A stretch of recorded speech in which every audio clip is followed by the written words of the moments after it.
ķerot ziemu aiz astes, Keita ar Elīnu ieradušās ērgļos, jeb precīzāk, Briežkalnā, un ir gatavas pirmo reizi mūžā kāpt uz kalna slēpēm.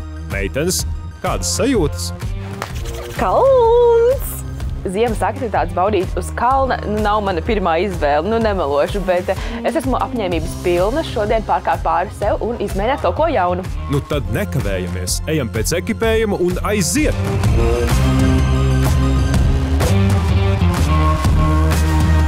Mums ar Keitu jau bija pirmais pārbaudījums pie slēpju zābakiem, jo, mēs riktīgi nemācējām viņus uzvilkt.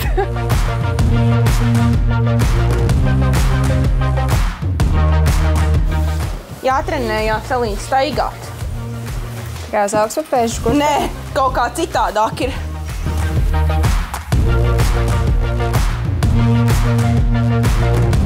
Ekipējums ir, esam gatavi doties uz kalnu. Pats galvenais ir tas, ka nav labāk reisā. Pilnīgi vienalga. Kā velkam, tā velkam. Un viss. Kā mēs velkam? Jā, tātad mēs paskatāmies vienmēr zābaku apakšu, jo ja ir lipīgs sniegs, tur saķep sniegs, un tad lamatiņi netaisās ciet. Ir. Vienkārši fantastiski. Otru nevelkam. Tad mēs kritīsim. Ar vienu slēpi es vēl jūtos gan stabili. Uz vienas slēpes vispār ir super, bro. Apstājamies. Visu vienkārši lietu. Uztaisim saulīti. Griežamies ap savu asi. Pagriežamies uz otru pusi. Man liekas, jums ļoti labi sanāks. Jā! Jā, Renār, tas ir tikai ar vienu slēpi. Pagaidi, kamēr meitenes uzvilks abas. Tas ir kā slidot! Tas ir kā slidot, jā. Bet neklaus kājas.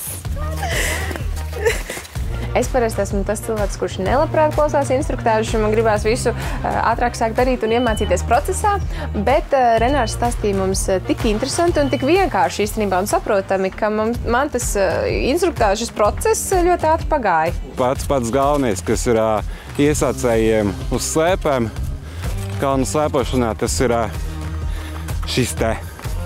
Tā ir bremzēšana? Tas ir tā, mēs braucam lejā, un arī tādā veidā mēs arī bremzējam. Mēs priekš bērniem viņu saucam par piciņu, jo slēpes ir picas šķēlītē. Taisni slēpes, tā ir, teiksim, friškas. Tagad uz frī kartupeļiem un piciņām es vairs nekad neskatīšos kā iepriekš. Pagaidām Keitai un Elīnai veids tīri labi. Un vai tad tiešām nebūs neviena kritiena? 1, 2, 3 un Elīna atkal nokrīt. Aplausi! Bet vismaz Renāram bija iemesls parādīt mums, kā ir jāpieceļās. Šitajā momentā tu vari izmantot nūju un šo te slēpi, lai vienkārši celtos augšā un pret viņu arī atspiedies. Tev tas sanāks. Izskatās, ka Elīnai tik viegli ar to piecelšanos neiet. Bet šoreiz viss ir piedodams. Tomēr pirmā reize. Protams, jā. Lagu tālāk. Vienkārši celies augšā. Paldies. Viss? Sanāca? Jā. Super. Tad, kad es draugiem pateicu, ka es gribu iemācīties snovot vai slēpot, viņi teica, Elīna, tavā vecumā, kaut kas jauns, šahs, dambrete, ne jau ekstrēmais sporta veids. Bet redz, ka meitenes jau tikušas kalna galā. Pirmā reize stāvot kalna virsotnē ar abām slēpēm, tik būs. Super. Taisi. Turi šitā te kājas kopā. Labi. Piebremzē. Tagad uztais viņu lielāku. Redzi, tev sanāk nobremzēt, vai ne? Jā. Pirmā reize vienkārši ideāli piciņa. Jā, es nobraucu pirmo reizi un es nenokritu. Mālacis, Keita! Un kā Elīnai veicās ar pirmo reizi? Tas nobrauciens īstenībā nebija nemaz tik traks, un ļoti liela drošība sevi arī deva Renārs, kurš brauca man pa priekšu un pamācīja un teica, kas man ir jādara. Tā kā īstenībā easy game. Tu piebremzē, vai ne? Jā, tiešām easy. Tā kā es tev saku. Pagad. Piebremzē. Un viss. Labi. Tas ir ļoti easy. Pasties. Es vispār padzirdēju, ka Elīnas lielākās bailes ir pacēlājs. Kā tad ar to gāja? Pirmajā braucienā augšā es ļoti koncentrējos, un tas vispār pirmais rāviens bija diezgan strauši, bet tad jau es tā kā sāku apgūt, un jau nākamās reizes jau tur padejoju, padziedāju, un viss jau bija kārtībā. Es kāds pāris reizītes nobraucu pa to mazo kalniņu, un tad jau es biju sasmēlusies drosmi, ka es māku, un es esmu nokritusi, un tad man gribējās iet uz to lielo kalnu. Bet Renārs pareizi teica, laikam pirmajā reizē gluži nevajadzētu startēt jau uz lielā kalna.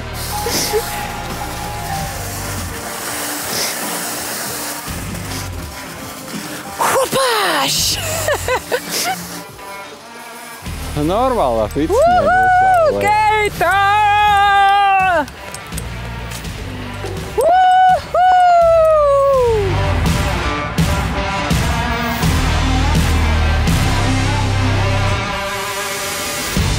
Esmu pārsteigta, cik ļoti man patika šī pieredze. Tiešām tā kā iemācīties braukt ar kalnu slēpēm. Tiešām fantastiski, bet lielu lomu noteikti spēlē arī tas, ka mums bija ritīgi foršs instruktors.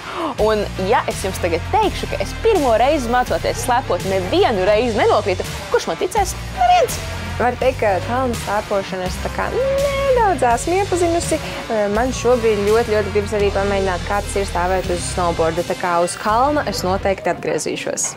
Mēs braucam pēdējo reizi pa kalnu lejā. Instruktors mums teica, ka mēs melojam, ka mēs pirmo reizi stāvam uz slēpēm. Tā kā, Keit, mēs esam maleči. Mēs tikai šodien pēdējo reizi braucam lejā kalnu. Jā, tieši tā. Tieši tā.